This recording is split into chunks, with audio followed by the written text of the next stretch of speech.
Kali ini Hermawan Room akan mendapat kedatangan, bagi saya sih bapak ya, karena usianya nggak jauh beda dengan bapak saya gitu. Tapi bagi teman-teman di media, beliau ini adalah salah satu guru. Kalau ada isu-isu pariwisata di zaman dulu itu selalu pasti dari kita berbicara atau diskusi mendapatkan nasihat dari yang teman yang satu ini. Kali ini kita langsung aja, kita akan berbicara dengan Bapak Sapta Nirwandar, tapi kita nggak akan bahas tentang keahliannya dulu, tapi kita akan membahas dari yang masa lalu dia seperti apa sih, kecilnya seperti apa, yang bisa mudah-mudahan bisa bermanfaat buat teman-teman generasi milenial, bisa dapat manfaat ibroh pengalaman hidup dia yang begitu panjang, dan sampai akhirnya dia bisa memberikan kontribusi besar buat negara ini. Kita langsung aja, kita menyapa kepada Bapak Sapta Nirwandar. Apa kabar Bapak? Baik, gimana Mas Tan? Udah lama kita nggak ketemu nih Pak Sapta nih. Iya. Kalau saya sih ketemu Bapak dari tahun 2008 Pak. Ya. Dari mungkin udah jadi dirjen pemasaran gitu. Ya, Cuma kan saya tahu perjalanan sebelum masuk ke pariwisata tuh jauh banget. Ya. Nah, kita mungkin langsung aja Pak. Kita ingin tahu dari dulu tuh sekolah SD-nya di mana, atau mungkin kalau ada TK TK-nya di mana, SD-nya di mana, terus latar belakang bagaimana cara biar SD itu sampai SMP, terus SMA gitu ya. Silakan Pak Sapta.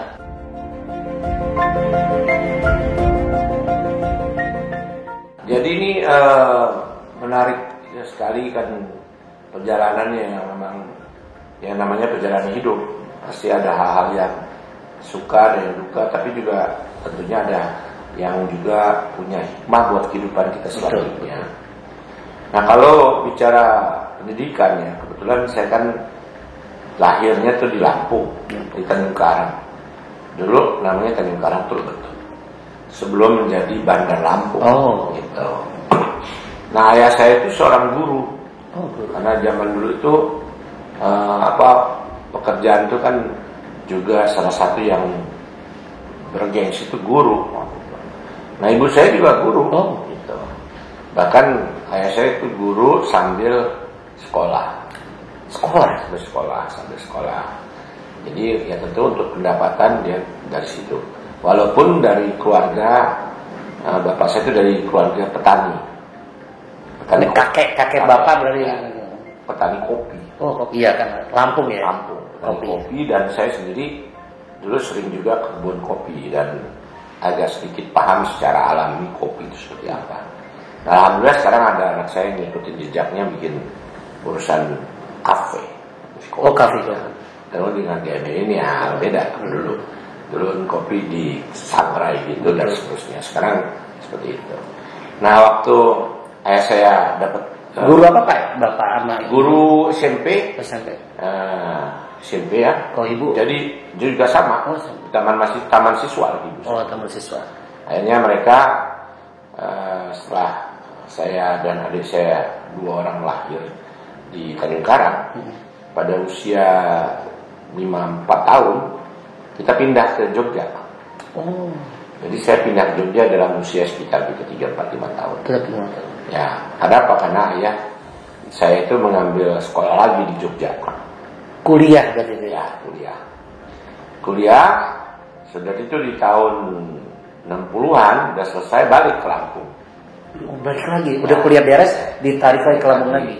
Saya di Jogja itu sempat umur 6 tahunan ya, itu 5-6 tahun itu di TK di Jogja. Jadi TK-nya di Jogja. Itu TK di Jogja. Pulang umur 6 tahunan ke Lampung, orang tua naik pangkat jadi guru SMA. Naik guru SMA. Nah, SMA dulu cuma 1 di Lampung tuh. Lantas saya mau masuk SD waktu itu karena saya udah taman kanak-kanaknya di Jogja. Tapi nggak diterima. Kemudaan atau? Kemudaan. Baru 6 tahun. Bukan hanya nggak kemudaan, tangan saya nggak nyampe. Syaratnya beda ya? Iya, jadi ada harus gini. Pegang telinga. Lucu. Ya kan? Kenapa ya dulu? Kok bisa? Saya nggak tahu tuh aturannya kayak gitu. Sehingga saya tepat waktu.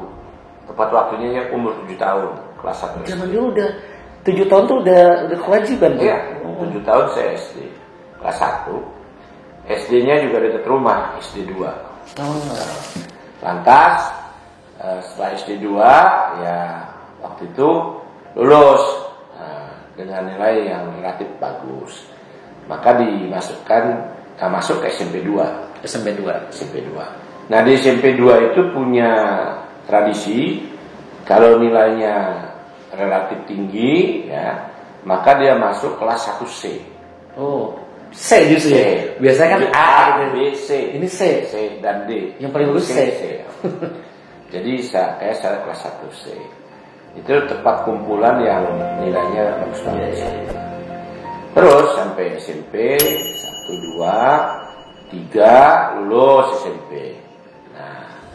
Nah terus paralel, jadi di dunia lainnya, ini ayah saya dari tadinya guru SMA Lampung, betul. Dia membuat SMA baru. Membuat artinya dipecah SMA-nya. Dia yang usulin. Ya, jadi ayah saya itu founder untuk SMA 2. Bapak itu ya. SMA 2 Lampung. SMA 2 Lampung itu sampai sekarang adalah SMA yang terbaik, termasuk di Sumatera. Lulusannya udah hebat-hebat lah. Dia itu ayah saya. Nah, dia sampai berapa tahun di SMA 2 itu, akhirnya dari mulai awal tentu sampai saya baru masuk SMA 2 itu jadi kelas 3 SMP lah, kira-kira begitu. Dia alhamdulillah diangkat menjadi wali kota. Dulu itu diangkat ya. Dipilih oleh partai. Oleh anggota DPRD. DPRD ya. DPRD. Ya kan belum langsung. Bukannya wali kota, bukan nama wali kota ya, bukan. Wali kota. Wali kota, bupati juga dipilih oleh DPRD. Nah, DPRD situ tapi kan tidak langsung dipilih dia. Nah, di situ dia jadi wali kota tahun 69. Bukan. Dulu tuh bukannya wali kota tuh dipilih sama gubernur, bukan ya? Bukan. DPRD juga ya? DPRD juga. Tapi tentunya atas rekomendasi gubernur harusnya menyetujui kan itu pilihan dari daerah. Nah, setelah itu saya masuk di SMA 2 Lampung. Ya kan? Bapak jadi sempat di SMA 2 Lampung? Ya, Bapak jadi pejabat. Ya kan? Terus saya kelas 1 di SMA 2 Lampung. Kelas 1 tuh udah milih jurusan berarti? Belum. Dulu nggak ada ya? Belum. Baru kelas 1, 4 tuh saya. 1, 4. Satunya sampai 8 kelas. Karena SMA bagus gitu. SMA pilihan lah kalau atau di Bandung SMA 3 atau SMA berapa gitu. Nah, terus saya sekolah seperti biasa, tetapi ya mohon maaf itu di situ saya tuh yang namanya anak pendiri, ya kan? Terus kedua bapaknya juga lagi jadi pejabat kan? Ada rasa sesuatu, ada privilege, ada nilai tambah, itu yang positifnya.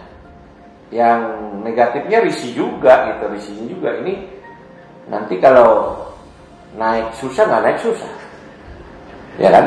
Nah kan pasti setiap kali itu saya selalu dapat sapaan lah. Kalau guru ngajar, guru matematik datang, Sabta, kan pasti ada kepala sekolah dan pendirinya situ. Singkatnya, saya naik kelas 2. Naik kelas 2-nya IPA Paspal. Kelas 2 ya? Kelas 2 Paspal. Nah sementara itu saya juga di tahun itu ada aktivitas di luar pendidikan. Saya itu senang kumpul-kumpul. Jadi dari SMP saya udah jadi pimpinan OSIS. SMP udah ya, terus juga di SMA udah, apalagi SMA ngepop lah di SMA. Ya gimana, orang semua kenal di situ. Nah, terus waktu saya naik Paspal ya sudah lah. Ya. Paspal itu apa? Pasti alam. Gitu. Jadi, pasti alam namanya ya. Pasti alam. Kalau dulu kan IPA biologi ya, pasti alam ya. Pasti alam.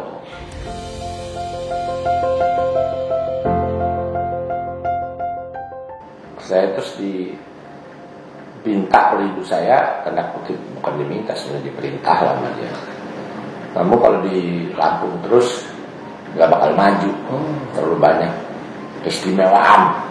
Ibu langsung ngomong. Terus gimana?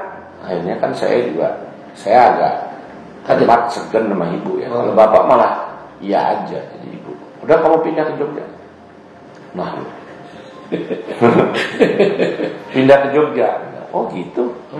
Ya udah akhirnya. Tapi nggak nakal kan Pak? Ya pasti ada lah kenakalan. Makanya ada sebabnya di situ. Ya tapi sebetulnya nakal biasa. sih nakal biasa ya artinya. Tapi yang luar biasa itu adalah tentunya dengan fasilitas dan segala macam itu kalau nggak direm itu bisa jadi nakal. Itu satu. Kedua, menurut ibu saya sih saya anak tua. Saya kan dari 7 saudara saya yang paling besar. 7 saudara ya? Ya 7 saudara saya yang paling besar. Jadi kata ibu, kamu harus jadi contoh buat adik-adikmu. Nah, padahal waktu itu saya tuh sweet 17 tuh, ya kan? Kelas 2 tuh. Ya mau kelas 2 kan sweet 17 ya. Fasilitas lumayan, mobil semua ada. Udah ada ya. Ya kan? Ya udahlah, saya terima aja namanya ibu yang minta. Langsung terima, Pak? Ya terima aja. Akhirnya saya pindah ke Jogja. Pilihannya kenapa Jogja ya Pak? Karena kan pernah di Jogja. Oh, itu aja? Ya. Di samping Jogja kan segi pendidikan kan paling maksudnya kan tinggi. Dari Lampung kan sebenarnya lebih dekat ke Jakarta. Kalau ke Jakarta malah jadi repot. Udah tahu gitu ya? Ya pastilah. Oh, kan zaman dulu begitu juga ya? Jogja itu kan kota pelajar. Oh, udah identik seperti itu emang ya? Akhirnya itu saya bawa koper gede, isi baju, isi semua perlengkapan, berangkat ke Jogja. Sendiri? Sendiri. Berangkat ke Jogja sendiri, sampai di Jogja, ya cari kos, dapat tempat kos. Nah, dari tadinya rumah gede, satu pavilion buat saya, buat teman-teman belajar, buat teman-teman main, jadi satu kamar, nggak apa-apa. Udah diturunin berarti di grade-nya sama ibu atau? Ya enggak, ya mau nggak mau kan kos. Kalau kos itu kan gitu. Kebetulan saya juga nggak tahu dulu, praktis aja berpikir. Kos itu dulu malah kata ibu udah nggak repot-repot, 3 kali makan. Ya artinya supaya nggak repot. Walaupun saya teruskan aja kalau yang saya suka makan 2 aja, pagi sama siang, malam saya makan sendiri. Kenyataannya begitu. Ya kelihatan gitu. Nah saya masuk SMA 6 negeri. SMA 6 negeri ya? 6C. Namanya 6C. 6C. Ada 3B, ada teladan, 3B, 6C. Nah, SMA negeri. Kelas apa jadinya? Tetap kelas 2. Itu apa? Paspal juga. Paspal. Nah, di 6C di sana tuh sekolah negeri itu juga nggak gampang di Jogja. Oh. Jadi banyak swasta di sana juga. Iya. Jadi kalau kasarnya ya tidak punya basic pendidikan juga artinya kurang bagus ininya, nggak bisa masuk di negeri. Lagian saya kan nggak ada backup siapa-siapa, masuk sendiri, ngurus sendiri kan. Nggak dititipin juga. Terus yang berikutnya yang menambah nilai tambah saya itu adalah pada waktu saya SMP itu ke SMA kelas 1 itu awal, saya ikut pramuka. Oke. Dari SMP itu ya? SMA udah ke Jepang? Ke Jepang. Itu pramuka, itu perkumpulan ya berarti ya, perkumpulan. Ya. Memang pramuka. Kan dulu pramuka, kan pramuka itu seperti wajib dulu. Oh iya. Nah kebetulan saya suka di pramuka. Okay. Nah, kenapa? Dilatih kemandirian, di samping OSIS dan seterusnya. Udah, terus di samping juga cara-cara masak, cara-cara gaul dan seterusnya. Jadi nggak jadi manja. Nah itu pramuka itu sebetulnya salah satu hal yang bagus supaya kita tidak belajar manja, tapi mandiri dan juga kita cinta alam dan seterusnya. Nah waktu itu saya punya modal itu, saya adalah katakanlah alumni internasional Jambore di Jepang. Jambore ya. Nah, terus si kepala sekolahnya waktu dinanya itu, wah kamu ada bakat untuk jadi trainers pramuka di sini. Karena saya suka juga pramuka. Kepala sekolahnya Pak Sidarto namanya, Pak Sidarto. Ya udah, nggak masuk ke kelas 2A, aspal 1. Aspalnya ada 2, aspal 1. Oke, masuk saya. Aspal 1. Babak belur. Kalau pelajarannya Beda. Ya mohon maaf. Beda atau pada pinter, Pak? Beda karena kita kan katakanlah baru halaman 13 dia udah halaman 17. Kan gitu. Babak belur di kuartal pertama babak belur, kuartal kedua babak belur. Tapi di kuartal kedua itu ajaib juga dari sisi yang lain, pergaulan. Saya cepat adaptasi dengan situasi situ gaul. Masuk di akal sebetulnya. Anak baru kelas 2 jadi ketua OSIS. Oh, serius? Iya. Itu jadi ikut pemilihan di kelas ya. Padahal belum ada teman tuh. Banyak juga akhirnya. Oh, langsung adaptasi cepat. Ya, karena pemilihan OSIS itu buat kelas 2 ya? Enggak. Semua 1, 2, 3. Enggak hanya kelas 2 ya? Oh, kalau zaman saya kan hanya buat kelas 2 dan kelas 3 itu. 1 SMA. Oh. Jadi dulu namanya berhak ya ikutan pemilihan itu 1, 2, 3. Jadi kampanye ke kelas-kelas. Nah nggak tahu ya nyatanya kepilih gitu. Saingan saya ada 2 masalah itu. Nah itu. Jadi saya jadi ketua OSIS. Nah privilege atau kelebihan saya jadi ketua OSIS itu apa? Setiap upacara bendera, kebanyakan itu saya jadi komandan upacara. Nah inspektur upacaranya siapa? Kepala sekolah, kalau nggak wakil. Jadi kelihatan terus. Nah waktu kelas 3 kepala sekolah ganti karena pensiun. Nah waktu itu ada kepala sekolah baru, ibu-ibu namanya Bu Hendri Utomo. Nah saya karena ketua OSIS, ya kebetulan interpersonal kita agak bagus lah ya, nyenengin ibu itu dasarnya. Jadi baik dia juga kayak ibu saya juga di sana. Jadi dia guru bahasa Inggris gitu dan seterusnya. Nah udah ya bos kuartal 1 babak belur, 2 babak belur, ketiga ada perbaikan tapi banyak masih merahnya, tapi naik jadi kelas 3. Jadi sempat banyak merah ya? Banyak. Oh, kelas 2 itu ya? Ya, banyak merah. Kelas 3 lumayan stabil ya. Dan saya ikut les, ada kerja ada belajar bareng. Tapi saya udah merangkap juga sebagai ketua OSIS sampai kelas 3. Sudah lulus dengan lumayan sukses kelas 3-nya. Terus saya bilang sama ibu saya, saya bosen di Jogja mulu gitu. Jadi saya nggak daftar di Gajah Mada. Iya, logikanya harusnya langsung depan ya. Terus kedua waktu itu saya ditanya mau daftar mana. Pilihannya kan kalau di Bandung 2. Tuh, IKIP, bukan ITB. Oh iya ITB. Atau Unpad. Ya kan. Nah, terus teman-teman saya yang belajar dulu di Lampung segala macam pada di ITB. Bagus. Saya juga sebetulnya punya hak untuk daftar di ITB. Ya kan? Tapi waktu itu saya nggak tahu ya, kepikirnya itu justru ya nggak kesampaian. Jadi mau masuk di sospol saya dulu. Untuk apa? Untuk punya reputasi global. Artinya paling nggak dubes atau perwakilan internasional. Kelihatannya kok gaya gitu loh. Itu kan waktu itu. Terus ibu saya bilang, kamu ngapain di sospol? Itu kan banyak kasarnya, banyak hafalan gitu gampang. Lebih bagus di ekonomi. Kalau ekonomi itu kan ada hitung-hitungannya dan seterusnya. Oh gitu. Saya tuh pikir-pikir ya juga ibu saya nggak salah, karena dia guru kan ya. Dia tuh pengen anaknya saya itu, terutama yang tua itu menjadi contoh untuk adik-adiknya. Jadi bimbingan never ending itu. Jadi saya itu cuma perintah dia supaya sekolah lulus baik, udah selesai. Yang lain-lain urusan saya. Singkatnya saya masuk fakultas ekonomi.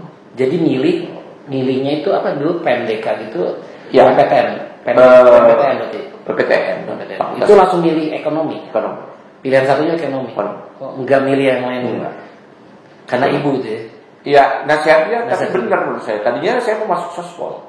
Dulunya namanya sospol ya? Enggak, ada 2. Fisip. Enggak, fisip itu sospol dulu. Oh, dulu sospol. Ya, sospol, ekonomi, hukum. Kan gitu, yang sosial. Iya. Tapi setelah diskusi sama ibu bilang ekonomi kan aja.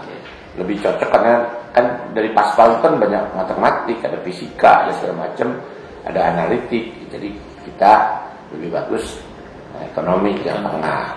Akhirnya saya pilih ekonomi. Dah.